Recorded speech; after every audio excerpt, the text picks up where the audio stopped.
God is now leading us in a new direction. He's leading us to take another step of faith beyond what we've been doing today and where we've been in the past, to really step into our future and to maximize our potential as a local church. Now God seems to be opening the door for us to have our own facility, our own building. If you could just imagine for a moment a building with a sign out front that says The Edge Church, and it really is that spiritual home for our church family. We want to create a place where people can hear the good news of the gospel, where people's lives can intersect the teaching of the Scripture. We want to see a place where our kids can grow up and hear the Word of God. We want to have a place where we can bring our friends and they can hear God's Word, a place where we can be challenged and inspired spiritually. And so that's what this place is about. Somebody says, where's the building going to be? We don't know. You know, when are we going to have the building? We don't know. You know? What's all the details? How much is it going to cost? Well, we don't know. Faith is when you take the first step and you don't know what the next step is. Then God opens that door. Then you take another step and you don't know what the next step is. Then God directs over here. Then you take that step. God is saying, I want you to go to the land of promise, but you don't know where it's going to be. You know, God didn't show us Southeast Aurora until we decided to move to the Denver metro area.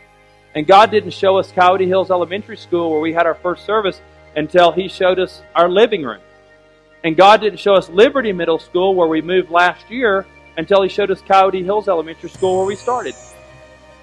You take the first step, you answer the calling of God, you believe God for great things, and God will open the doors for whatever needs to happen.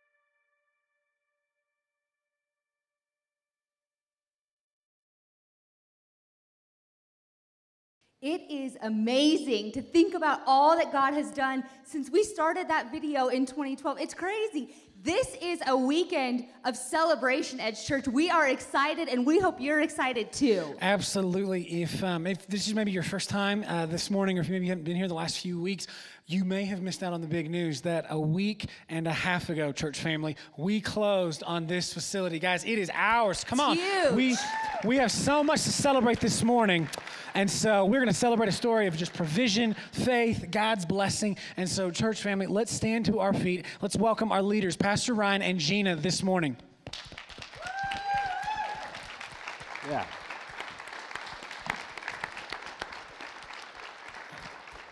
All right. So, Pastor Ryan, I got to ask you, why are you so excited just to celebrate today and just to share just the incredible story of what has happened these last few years? Yeah, a few weeks ago, the Lord really put it on my heart to come and share our story of God's provision because I knew it would be so encouraging to the church. And that we all have needs, we all have areas where we need God to provide for us. And when we hear a story of hope and a story of faith like this story, it just spurs everybody on. It just gets everybody pumped up. So we've been looking forward to being able to share this story with you for some time. And really, this story is one that started more than a few weeks ago. It started a number of years ago. But the scripture that's really been on my heart today is Genesis 22. It's a story of God's provision for Abraham, the father of faith.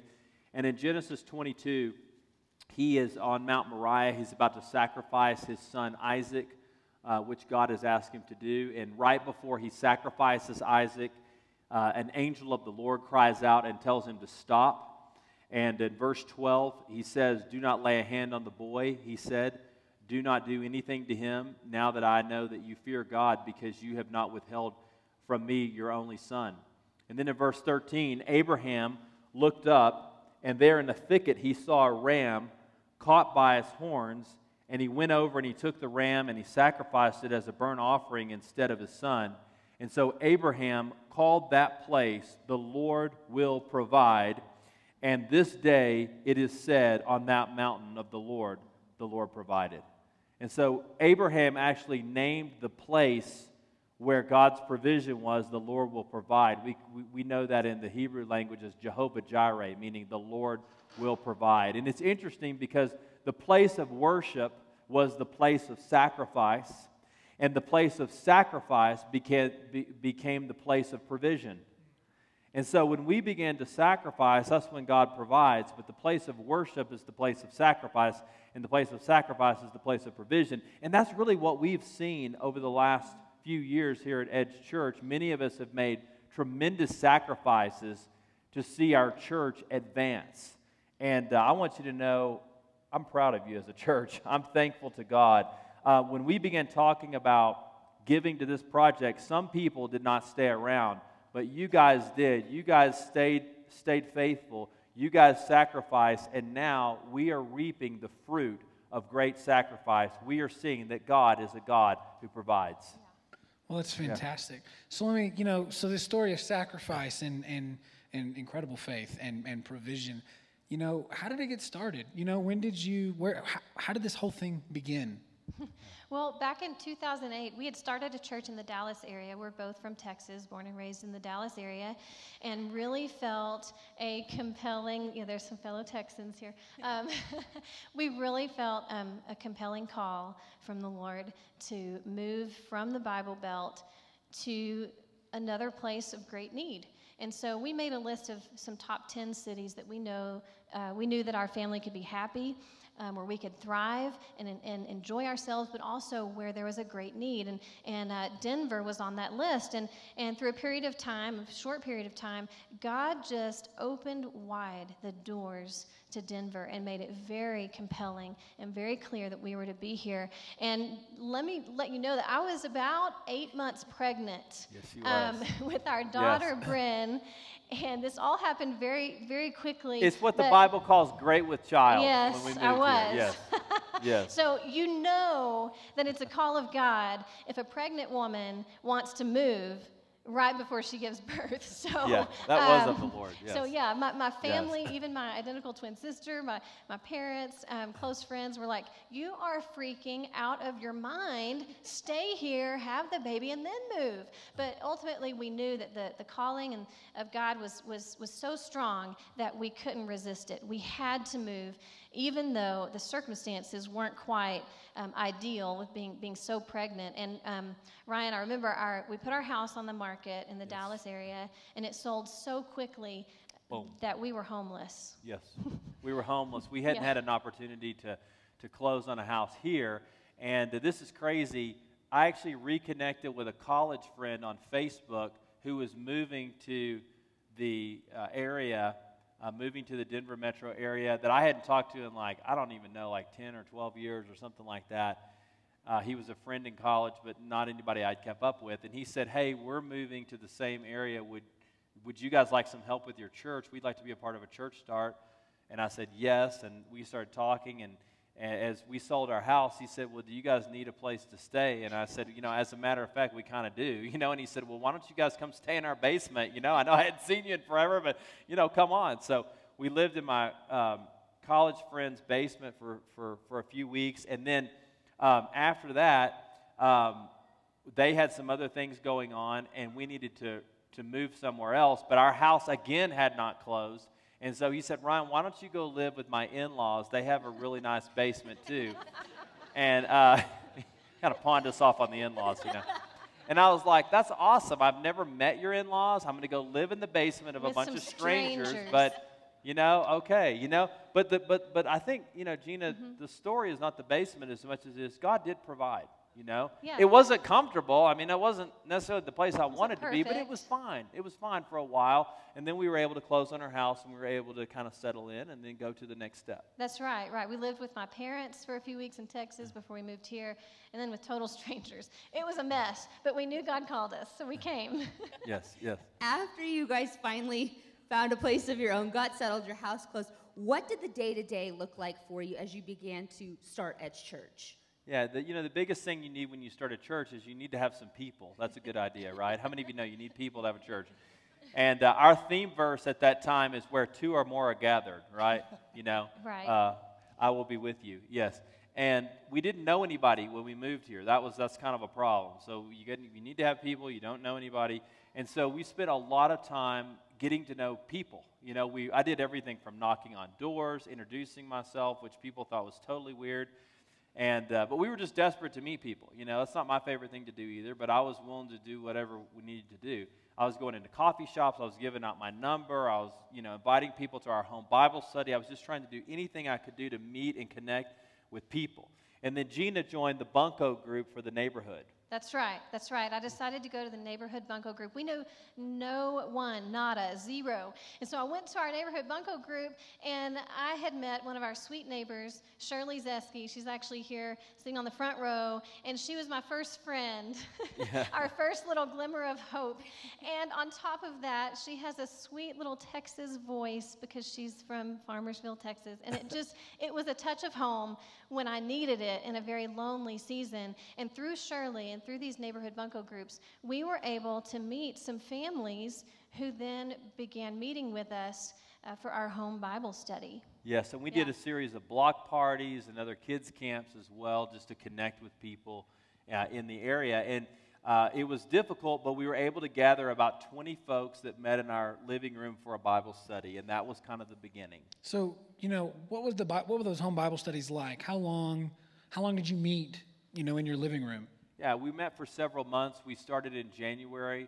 I was totally depressed. We had 5 adults come to our first Bible study, which was a great disappointment to me at that time. But, again, you work with what God gives you. I think that's one of the themes of our story is don't be discouraged with what you have. Think about what can I do, not what can I do. So we had 5.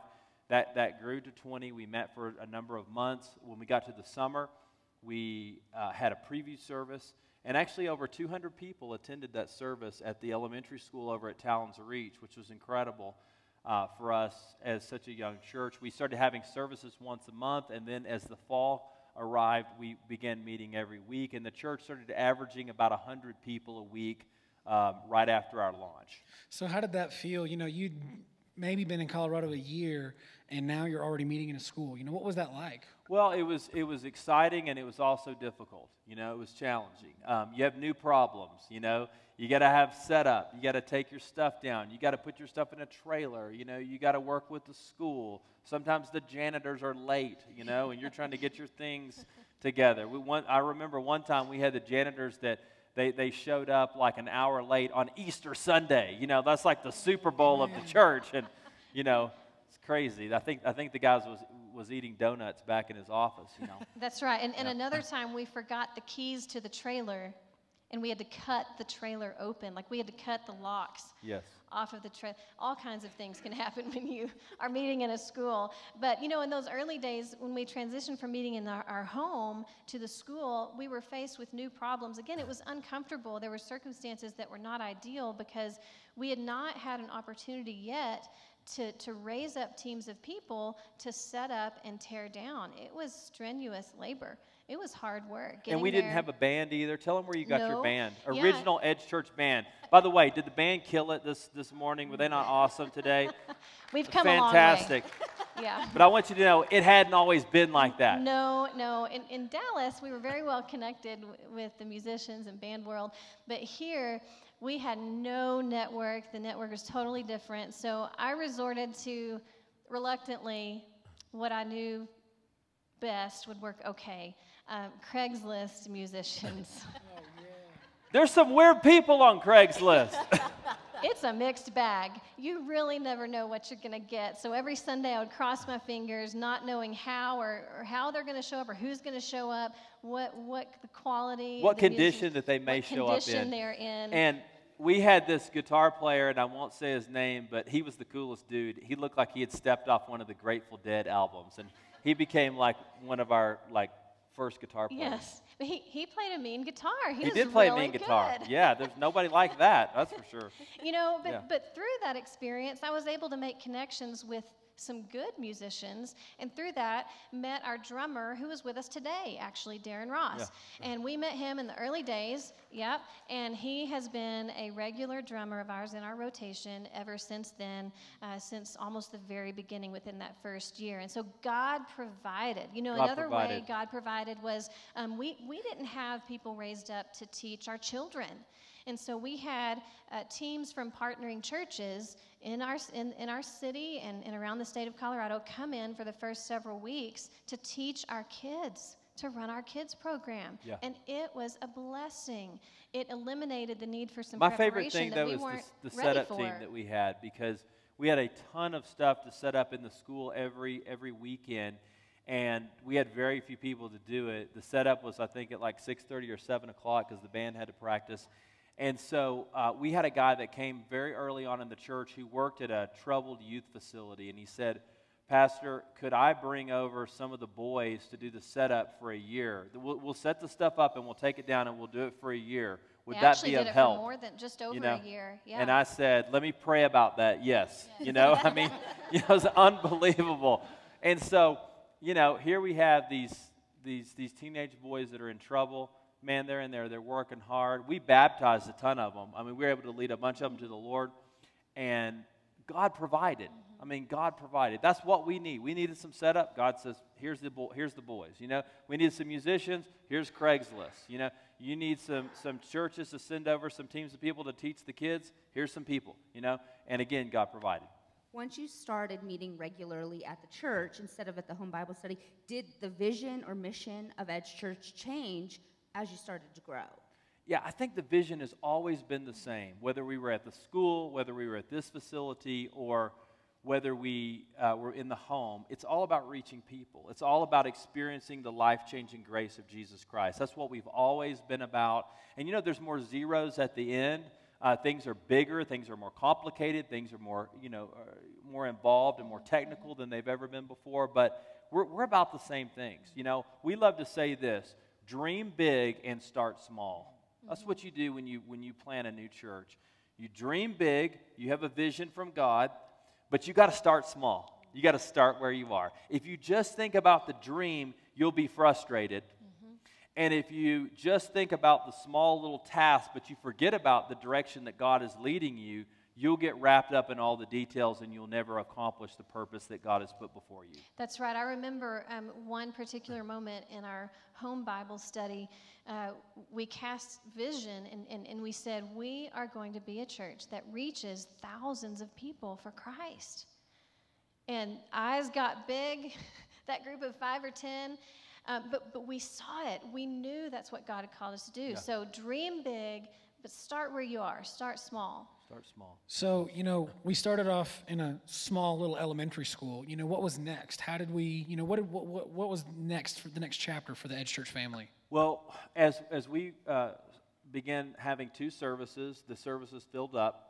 And the elementary schools are not very big. If you hadn't been to one, you wouldn't know. But if you've been to one, you know what I'm saying. And so I got some of our leaders together, and I said, guys, we need a bigger facility. We need to commit ourselves to pray every day for God's provision. And so our leaders started to pray. Gena and I started to pray. 3 months later, I'm not kidding, I get a mysterious email from the director of facilities, the rental facilities for the school district. And this is a lady that has no idea what we're doing. She has no idea what the size of the church is. She has no idea what's going on. Pastor Ryan, are you ready for a bigger facility? I'm like typing so fast I can't even. I'm like, blah, blah, blah, blah, yes. And so she emails me back and she says, well, I want to take you over to Liberty Middle School and I want you to meet the principal there because I think they would be happy to host you. And I read that and I thought, but you don't know the backstory to that because I already went there a few months ago and they told me no.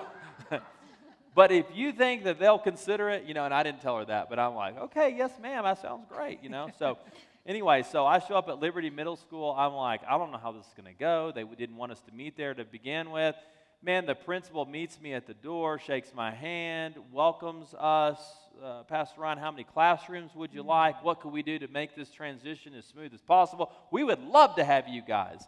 And it started a great partnership that lasted for a couple of years. Well, so through those, couple of years while the church met at Liberty, what kind of impact did having just a bigger, better facility have? What kind of impact did that have on the church? Yeah, as I think back, it gave us a bigger platform to become who we really were, more of who we were and who we are. And it was a little bit more polished approach to church at that time. We had a stage. I remember at the elementary school, this was a big upgrade, you guys, huge, because at the elementary school, we had little stage pieces, 4-foot by 4-foot sections that we pieced together, and it was like Ryan's amen section, because every time he would preach, it would go, I mean, it was pretty bad. Yeah, we duct taped those things together, I think we did. Yes. So it just gave us a more polished platform. We had a real stage to begin with, but a bigger stage. And we added a third service, which was great. So we had a 9 o'clock service, we had a 10:15 service, and we had an 11:30 service. So it was like boom, boom, boom. Like you just kind of caught your breath, and then it was another service. And I loved the 11:30 service because at that time we had a whole rehab group that was coming over, and I called the 11:30 service the rehab service. It was awesome because we had this whole group of people, tons of people committing their lives to Christ. It was fantastic. But I think maybe my most memorable experience at the middle school was the Aurora Theater shooting. That happened during this time, and we actually had one of our church members that was shot 3 times in the theater. And he lived, and he's doing great today, but he was a guy that came out and said that he had forgiven the gunman. And this was all over the news. I don't know if you guys remember that. It's been a few years, but people were interviewing him nationally, all over the place. And he actually had some connections to some of the local radio stations here, and some of the disc jockeys and some of the morning shows were interviewing him. And they were saying, hey, is there anything we can do for you? And he said, you know what? I'm going to be speaking at my church on forgiveness this Sunday, and I go to Ed's church, and here's the address, and here's the service times, and I'd love for everybody to come. And they started promoting it on the stations. Well, our church was averaging about 300 people a weekend, probably on a good weekend at the school. We had over 700 people that showed up that Sunday. We had all of this attention from the media, not only on the radio, but also I think we had maybe like 10 or more media outlets here. The whole front row was filled with photographers, videographers, and people interviewing. We did press conferences from 8 o'clock till 2 p.m. Getty Images, Fox was there, Associated Press, NBC. I mean, just the whole gamut were promoting our services. It was unbelievable. And so it gave the church a ton of media attention, and the church grew, and this was the middle of the summer, and a lot of people gave their lives to Christ, which I think was the best part of that special service that we had our church member give his story of forgiveness and hope. That's good. So we grew very rapidly from that. Yes. What was next in the game plan? Obviously, we couldn't stay in the middle school forever. What came next? Yes. Well, just like the transition from the elementary school to the middle school, we started feeling God spurring us on to have a permanent location because the middle school was getting kind of tight, and there was a lot of limits in a middle school. So we started to pray, and we believed that God was leading us to raise some funds to move into a facility. Now, right before that, we thought that a church was going to be given to us. That deal fell through. Then we believed that we were going to be moving over to the Southland Shopping Center. We had an agreed-upon contract with the Ethan Allen Furniture Store, which, if you've been here for a while, you know exactly where that is. And at the last second, that deal fell through. And this was right before the launch of the REACH project. So we've been making all these plans for months and months and months to raise money to move into a permanent facility. That's right. And now the deal fell through. We even had blueprints of the renovations. We did. We were like dialed in, ready to go. And so one of our leaders said, Ryan, should we cancel the REACH project? And I said, no, we can't do that because even though God has not obviously opened that door, God has opened a door. And so we need to raise the funds necessary to move into a permanent location, even if we don't know where it is. And so I preached out of Genesis chapter 12, where Abraham is going to the land of promise, but he doesn't know where he's going. That's really what the life of faith is. In the life of faith, when you're following the Lord, you're not ever really certain where you're going. You know, that's true always. And that was true in our case. So we raised some money. We launched our project. We have no idea where we're going. And then a few months later, we found out that this facility had come back on the market. Yeah, that's right. You know, as I look back at that experience, I'm thinking how God had to remove some opportunities to make room for something bigger and newer that we couldn't even possibly When imagine. God takes one thing away, a lot of times he's making room for something new. And that's what began to happen. It was discouraging. It was disappointing because we were really excited about those other two places. And, you know, sometimes you think because you have problems or you're facing obstacles, you think, was there something wrong with us or did we do something wrong? Many times, that's just God's process to get you where you need to be. And if you never try or you never take a step of faith, then you'll never have a door closed. So this was just part of the process. That was all that it was. And this was God's leading. So when this facility came back on the radar for us, which there's a whole other story about that, but when it came back on the radar for us, we were already prepared and had already raised some money to come in here and get this thing renovated and get it ready for worship. So, you know, you just mentioned, you know, that's a whole other story. When did you find out about this building? You know what I mean? What was that like? Was it just we were sitting here? introduced to this building weeks after we had actually moved to our home in Aurora. And a pastor friend of mine in Wheat Ridge called me and he said, Ryan, I have your church building. I was like, how great is that? I was like, we don't know I've been here 2 weeks. I have a church of 2 and now I've got a building. And so he said, meet me at this address. And he gave me the address of this building, okay? So we walk in, we do a tour, and this real estate guy is showing us around, and the pastor's like, hey, what do you think? I was like, this is unbelievable. I was like, this is like a church planter's dream. I mean, gosh, of course I would want to have this. And he looked at me and he goes, well, do you think you could raise the money to buy this building? And I'm like, that's a great idea, you know? I'm like, I need a little time, okay? Yes, I think maybe, but not right now. I mean, it's my wife and I. And at that time, the price was even much higher than what we ended up paying for it. So that was 2008. Another church moved in here, was here for several years. They were trying to purchase. They couldn't get their financing together. They moved out. We came back and tried to get the church that owned this building to receive an offer from us. They did not even want to talk to us at that time. That was 2011. They thought we were a joke. Like a church plant, those, you know, ghetto guys, whatever, you know, they don't have any money. And then another church came in and put an offer, and then that deal fell through.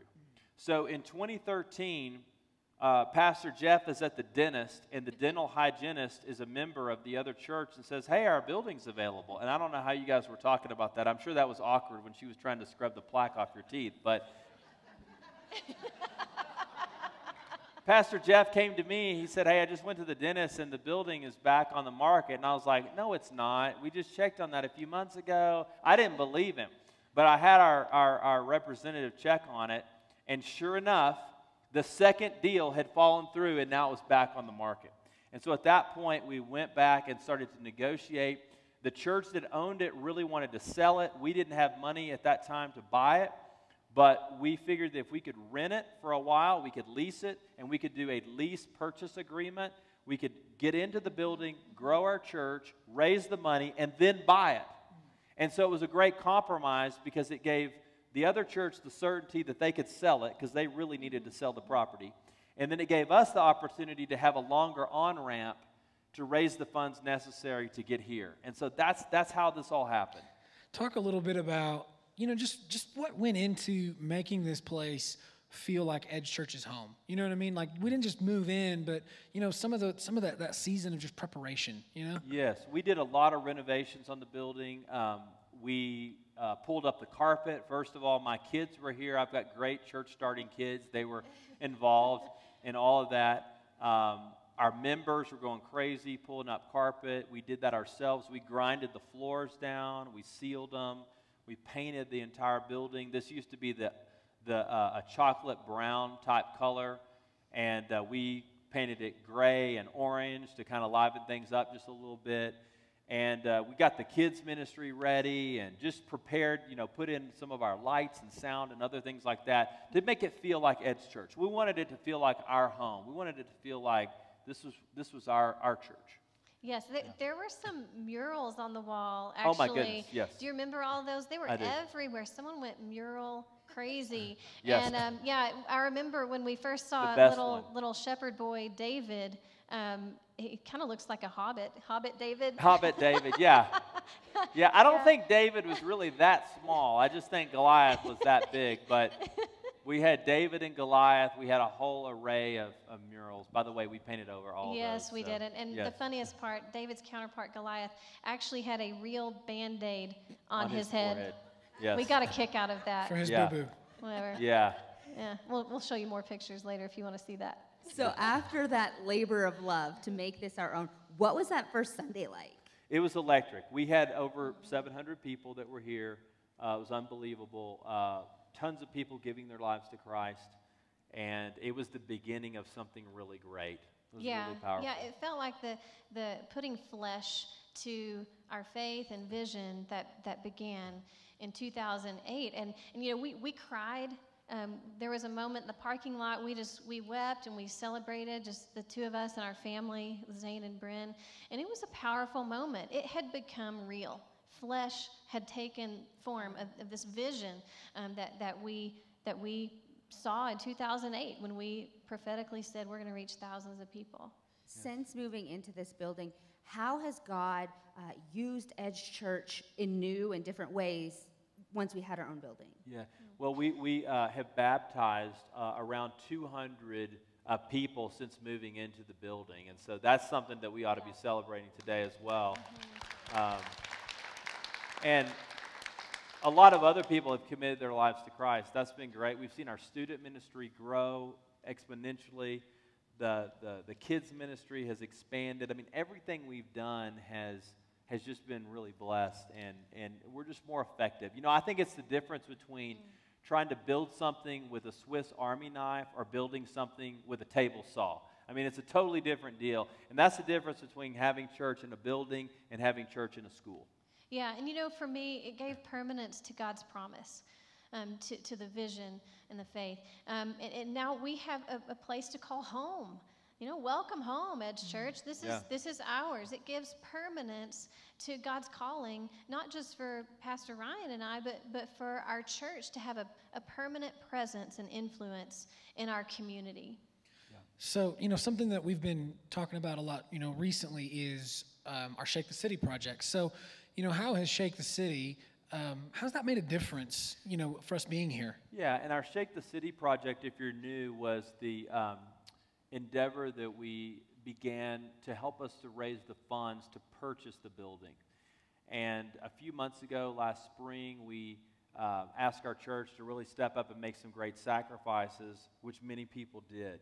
And we made pledges over 36 months to give above and beyond our normal tithes and offerings to make sure we could buy this building before our lease ran out. We were originally anticipating purchasing the building at the end of the Shake the City project, or more towards the end, but I like to say this: God showed up early. God showed up early. And what's so incredible is that we had to have a bunch of things happen at the same time. Number one, our church had to make a significant pledge. We had to give cash money, a lot of cash money, to get to closing. Our partnering churches that helped us start, they had to give a lot of money. We had to get a loan, and if you don't know a lot about loans, it's difficult to get a loan when you're a church with no assets and you have a limited financial history. We were able to do that, and then we were able to go back to the owners and get the purchase price reduced. And all four of those things happened at almost the same time to make the closing happen. So, but we wouldn't be here today if it wasn't the faith and the sacrifice of our folks with the Shake the City project. And so the lender has said to us, Ryan, we will do the loan now. The pledged money and the given money to the Shake the City project that comes in between now and the end of the 36-month period to make your payments. And so the money that we've pledged and that we've given and the money that we will give is extremely important in the grand scheme of things. So just because we closed on the building doesn't mean the Shake the City project is over. It really means it's just beginning.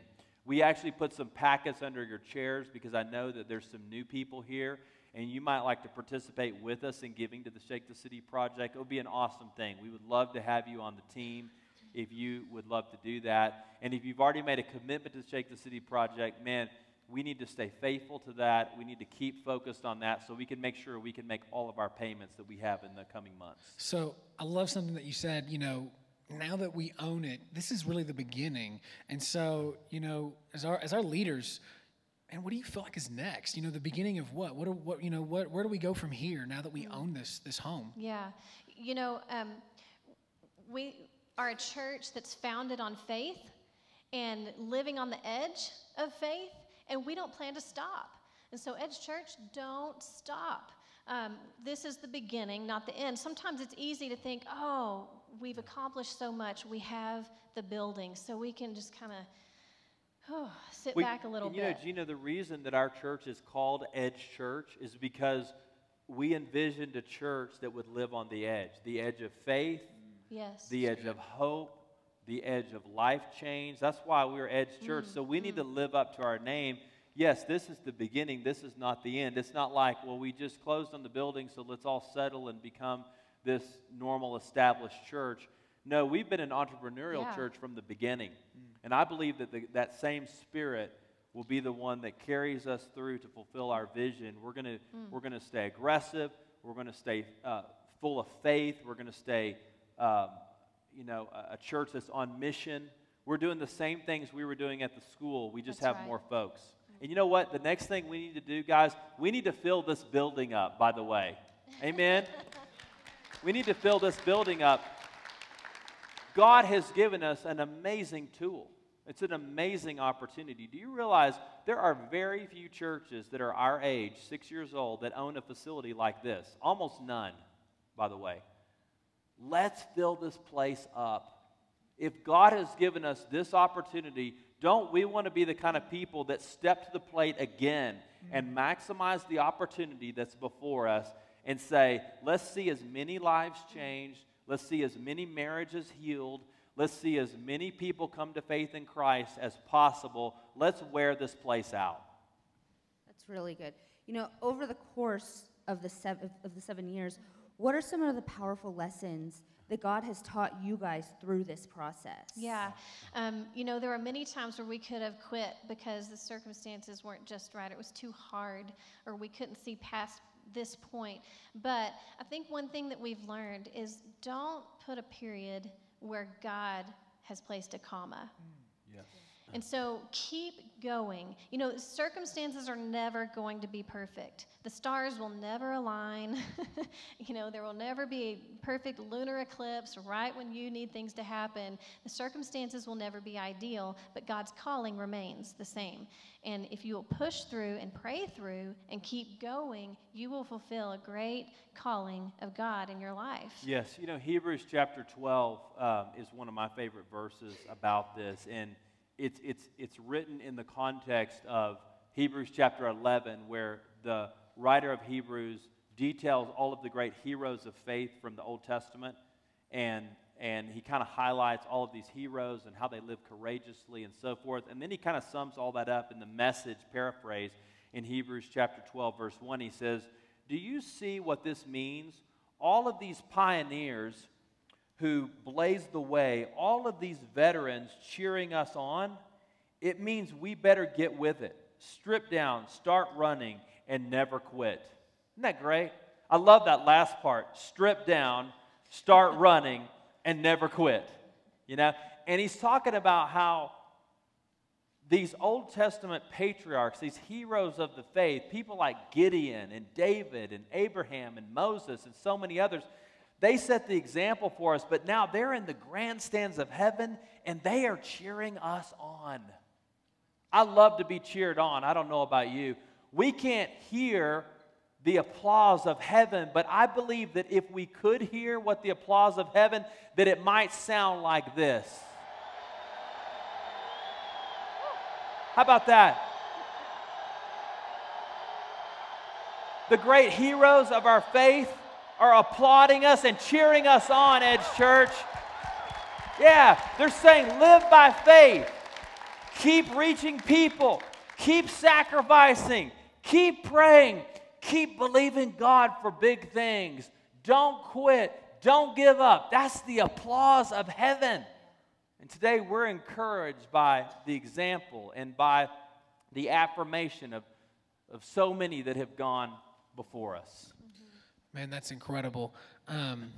Just an incredible story, you know, of faith and then and sacrifice, and then, you know, obviously God's provision and blessing. So thank you guys. Church, we just, you know, let's celebrate one last time. Man, this is an incredible story. And I have another verse I want to share too. Yeah. Galatians 6:9 is one of our theme verses of our life. We love this verse. It says, "Don't grow weary in doing good, for in due season you'll reap a harvest." You know what? Edge Church, we're reaping a harvest. A lot of seeds of faith, a lot of prayers, a lot of financial sacrifices happen, and now we are reaping the harvest.